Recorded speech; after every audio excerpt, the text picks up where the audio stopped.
Good evening, ladies and gentlemen. Welcome back to the channel. Today we're doing a full breakdown of all the weapon wielding pals that we have went over the past couple of days. If you're not privy to my channel, we have done individual looks at all of these guys here with the Masandas, Relaxas, the Lift Monk, the Toko, Penlet, Pansy, Jolt Hog, Crystal, and the Grizbolt. So I guess we'll start off with the Masandas first. I didn't mind the Masandas. They were good for their juggling capabilities, decent damage even after boosted up. One thing is that they are ground pals, so they're not like really that useful as far as running around, and they're not very useful as far as combat. They're okay. Their grenade is not bad. Kind of slow firing, but it still does a decent amount of damage and keeps most everything that is not a tower boss, it keeps them juggled pretty good. Not as much ammo as per se with the relaxasauruses, or relaxasauruses, however you want to pronounce it. I don't care, but I call them the Relaxasaurus. But you are a little limited on ammo in comparison, but they're not bad. They're decent to have. I don't think that they're worth it to really use them in combat situations, but the Masanda in general is not bad for overall usages in base pal stuff. With the Masanda Lux, you get the ability of electricity if you're really wanting something to be a first pal of that, but you have other options that, in my opinion, I feel that are better that you can get right around the time that you're unlocking that anyway. Both the Masanda and the Relaxasaurus Lux, both of them are at level 31, so you could go after either one to get your electric going if you really wanted to. But all in all, not bad. I wouldn't recommend though. And if I were to go after one of these guys, then I would go with the Lux, because there's more often than not, you'd be using Sparkets as a combination. If you're going to do a Masanda Lux and a Relaxasaurus Lux, then you might as well just go ahead and boost up Sparkets. That way you don't have to do Water Pal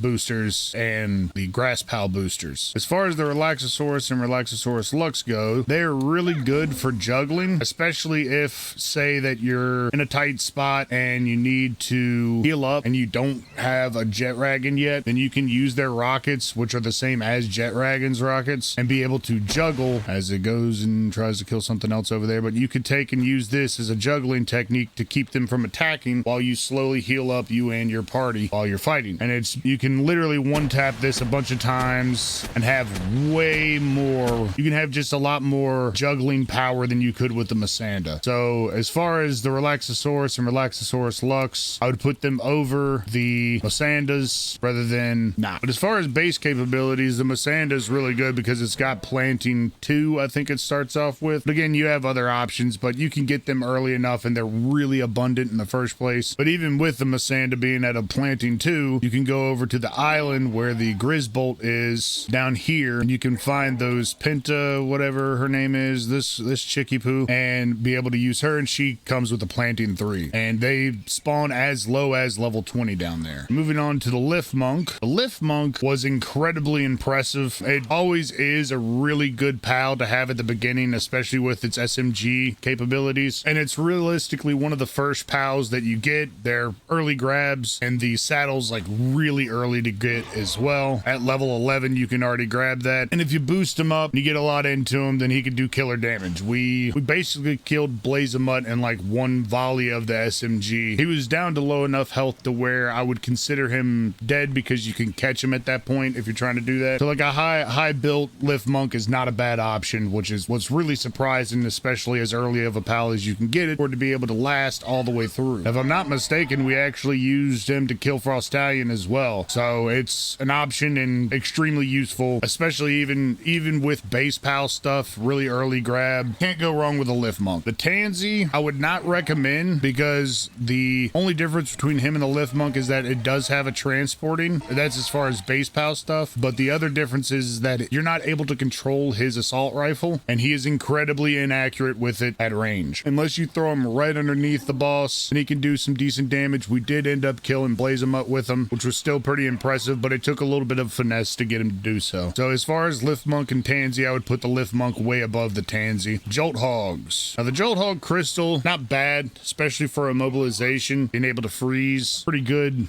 option to have, but the Jolt Hog in general is just better. The simple fact that it is electricity, and stuff that is wet is weak to electricity, which then does double damage, and the vice versa. Stuff that's electrocuted can get wet, so you can have him as like a rotation of get them wet, then electrocute them with the main attack of the grenade, and then go back and let him hit with the water attacks as well. So you'd hit him with water attacks, get him wet, hit him with the electric, and then go back and let him hit him with the water attacks again. Does a lot of damage, very impressive. Definitely over the Jolt Hog Crystal, I would choose the Jolt Hog, and you can get the Jolt Hog a bit earlier than the Jolt Hog Crystal anyway. The Penlet, I was a little disappointed with. For it being a rocket launcher type, I thought it would be doing more damage than it did. It's on par with a regular rocket launcher if you boost him up a lot and have a lot of booster pals behind him. But as far as his regular damage with the rocket launcher, it's meh, and for a sacrifice, it's not worth it in my opinion, especially when you're just completely immobilizing the pal and you're not going to be able to use them after you use the rocket launcher. Unless you put a lot of defensive perks on him as well, but then you're losing out on damage. You're better off to run him with a legendary and then crank up his soul power with defense, and then you can use him multiple times if you really wanted to. But you're still only going to be able to use him maybe like 2 or 3 times, maybe a little bit more, depending on the defense that you have on him. Disappointed with the Penlet, would not recommend put him on the lower tier. When it comes to grizbolt, I was actually impressed with the grizbolt and how much damage we could actually pump out of him. The minigun is really useful, and again, another pal that you can get fairly early. They spawn at level 20 at the lowest on top of that island, on the lower end down here, and you can get one, but the saddle I think is a bit higher up. Yeah, the grizbolt saddle you don't get till 40, and by that time you'll have some other stuff that you're working with as well, like Ragnahawk and everything. But in comparison to the weapon wielding pals, you're actually better off in boosting up a lift monk rather than a grizbolt. But the grizbolt is still really good once you do get the saddle for him. The minigun hits relatively hard, and we were able to kill Blazamut, I think, in 1 volley if I'm not mistaken, and that's while being boosted up with Sparkets as well. That's another thing that I was saying as well, is if you're going to be running any of these kind of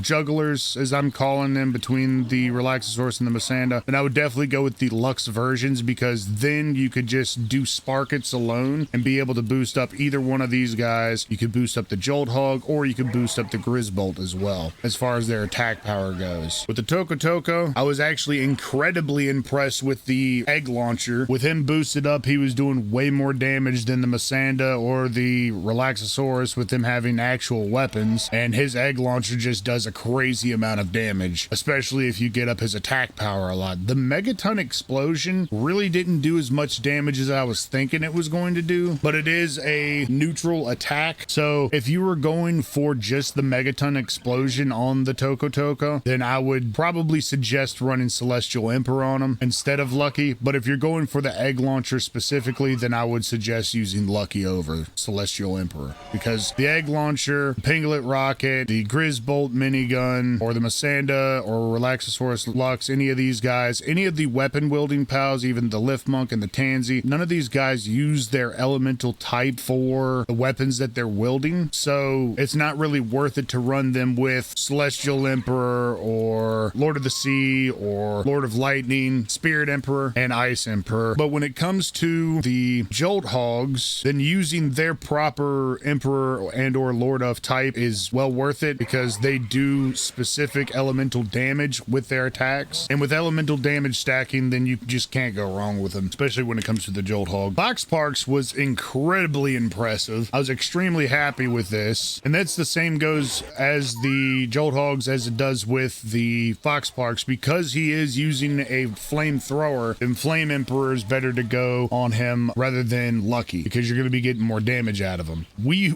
beat Frost Stallion with Huggy Fire because we were able to use the Seed Mine that we have on him, and once we hit her with Seed Mine, that would wrap her in Vine, and she's already weak to fire. It quadrupled the damage that we were doing to her, which was incredibly impressive. And after finding out that little tidbit, thanks to Unkept Herald, that we figured out that those in particular things work, and it was really cool to actually mess with that, and made the Foxparks a whole lot more viable than it was in the beginning. And the cool thing with the Huggy Fire and stuff is that you're still able to use a Gale Claw while running around and firing this. As the same goes with the Tuki, the Lift Monk, and the Penlet as well, and the Jolt Hogs. The Grizbolt and the Manda and Relaxasaurus relaxasaurus, you can't do that because you're riding them. So, and that's how their stuff is operated rather than with the other ones that you're just picking up. So I do kind of want to touch base on something real quick. I did put up a poll yesterday on if I should include the breeding information or include the breedings in the video as well. I'm not going to do the full breedings. That would be absurd and add about like 2 to 4 hours of editing to each video if I were to do that. Like I said, they're incredibly boring. I don't even stream the breedings because, like I said, they're boring. Like if I have people come in here and talk with me and stuff whenever I am streaming, then that's where it's not boring, but it doesn't happen as often, so I just don't stream it. But the way that I'm able to breed stuff so quickly is I've just got a lot of stuff from previous breedings where I have built up stuff to be able to work down or up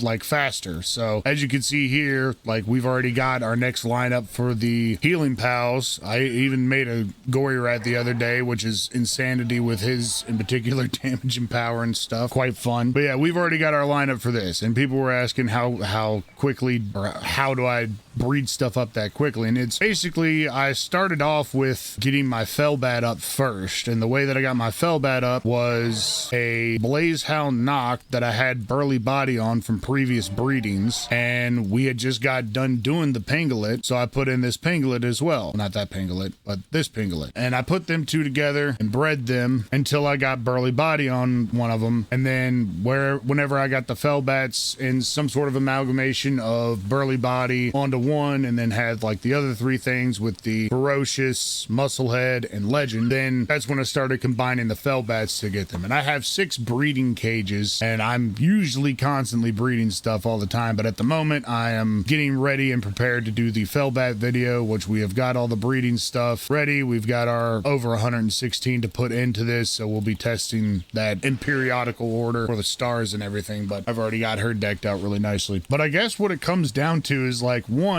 I'm on here quite a bit, and I'm just able to, I have a lot of time on my hand. I don't want to get into too much information, but essentially I have some medical issues that don't allow me to get around as well as I used to be able to, and because of that I've been out of work for a while. I'm on here a lot, especially when the game first came out. I had like 40-hour days, well, multiple days, but 40-hour plus like runs where I was just either building or out catching or breeding, mostly breeding, to figure out how to get the closest stuff to it. Another really important thing are blanks. I always keep my blanks because the blanks that I get are extremely useful for breeding down or breeding up with the crossbreeding in general. So for instance, I would go out and I have a male and a female blank of the Manda, which is used in quite a few breedings when you're trying to go for certain things. I have blanks of as much as I can, and if I don't have it, then I'll go and I'll get it, because I just know where most everything is in the game, and if it's not possible to get a blank, then I'm kind of stuck with the having to use something else. And there's a lot of different ways to breed stuff, and I'll leave a link in the description of the website that I use, and I'm pretty sure this is common knowledge. If you've never heard of this, then you're in for a treat. But it's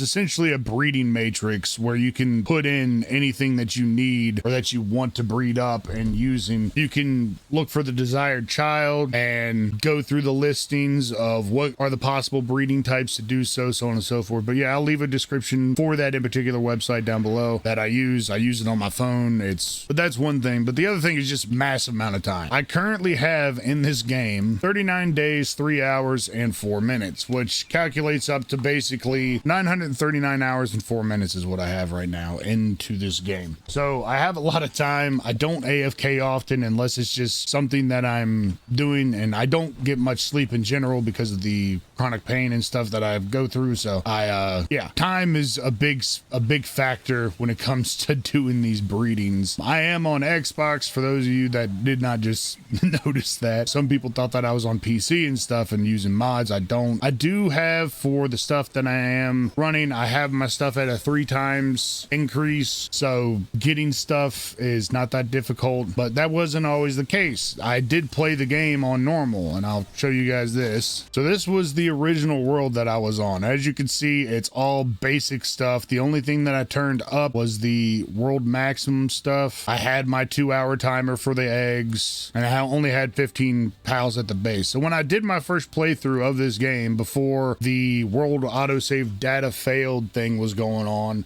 I went through 2 worlds before I got onto the world I am currently now. And if that tells you anything, like I was built up quite a significant amount in these. And I had 506 days in this world before it started doing the world autosave data failed. And I didn't come back to this world because there was no point. I had already built up the other worlds. But as you can see here, this was the original world. I had 5 breeding pens instead of 6, and I had 2 incubation towers with 120 plus incubators. So I was able to do stuff extremely fast, and grinding is like in my blood. I played Ark Survival Evolved for 3 years while it was still in game preview. I had 130 days played in that game, and we were part of a tribe on there that was, I guess at the time was considered a mega tribe, but it wasn't a mega tribe like the 600 plus people and stuff. I mean, we were running with about 50 people, and we were all on one server, and that was when the center server came out the first time. If any of you guys who played Ark remember that, you know the grind that's involved in Ark, and you know where that comes from. I made bullets, and that was my go-to, was making ammunition. I was a base bunny, I guess you would call it, for a lack of better terms. But this was one of the bases. The other base that I had was up here, which was the metal farm. So we had this constantly going as well. And then my main base was actually in the starting area. This was the main base. And I remember because I had just got Blaze of Mutt and we had just gotten Jet Dragon, but it didn't save. So that pissed me off quite a bit. But yeah, I had 3 farms going here, constant stuff going. This is my baby right here, my Ragnarhawk, which I bred Ferocious, Legendary, Musclehead, and Swift. And I had 1445, which started the game when this was like 9 days gameplay in, and the game had been out for like 15 days maybe. Like I still had raids turned on this one, but I took and made the whole starting area like worth it because I built this up a lot. Yeah, I just don't play on this map anymore. One, it's kind of counterintuitive to be running on a normal map when I'm trying to pump out these breedings as quick as I can, because then we'd have to wait for incubation, which is 2 hours on large eggs if you don't have them at the proper temperature. And back then you couldn't really get anything at proper temperature because there was no way to heat it up unless you built in the lava, which we weren't about to be doing that. But yeah, this was the first world. I even had my Anubis, beast of an Anubis, and I actually had my Yormantide. We didn't get a lucky because we didn't even know that they existed at the time, but we built up our Yormantide Ignises as well, which was great for cake making. But yeah, I wanted to show that a little bit to show you guys that I did actually play on normal before boosting up my server. But yeah, this is the current world that I'm on now. And as you can see, I don't have really too much boosted up in the first place. I only have like the PAL appearance rate, the capture rates turned up because I wanted to make sure to get stuff quickly, because this was the world that I was getting into, which was my 3rd world that I had done. And this was when the YouTube channel was actually being built pretty quickly. So I wanted to get the stuff up, and I put in like another 24-hour, 30-some hour run through to get everything back up to where it was in the older world, which was world 2. But yeah, you can see here I don't have anything like super boosted. The only things that I have up was the drop item multiplier and the gatherable item multiplier. I had the number of base pals at 20, but everything else is pretty even, other than the pal appearance rate and the XP rate, which getting that stuff up was the main goal anyway. And it helps out with doing the breedings that I'm doing currently in order to get them up to level quick enough to kind of test to make sure that they have decent stuff going. As a way to keep kind of everybody happy, like I said, I'm not going to do like full run-throughs of how I bred, what I bred, yada yada yada, but what I will do is show the combinations of what I have currently that I bred to get the things, and I'll make it as short as I can, which it shouldn't take no more than a minute to really explain a lot of that stuff, but to kind of keep an even amount to tell you guys what I used and how I used it to get what I got, and then that way kind of keep both sides happy, because a lot of people watch my channel because of how quickly I get through stuff and how there's no BS in between. Like, sure, when there's funny stuff I'll include that as well, but it's usually little snippets here and there, and people enjoy the fact that I get to the point and cram as much information as possible into these videos. And that's my goal with a lot of this stuff, is to cram as much information on this channel. But regardless, if you guys like my content, drop a sub. If you guys like the video, drop a like, drop a comment down below on your thoughts and what your favorite weapon wielding pal was through these experiments of these last pals. And we'll see you guys on the next one. Keep your willy washed. Peace out.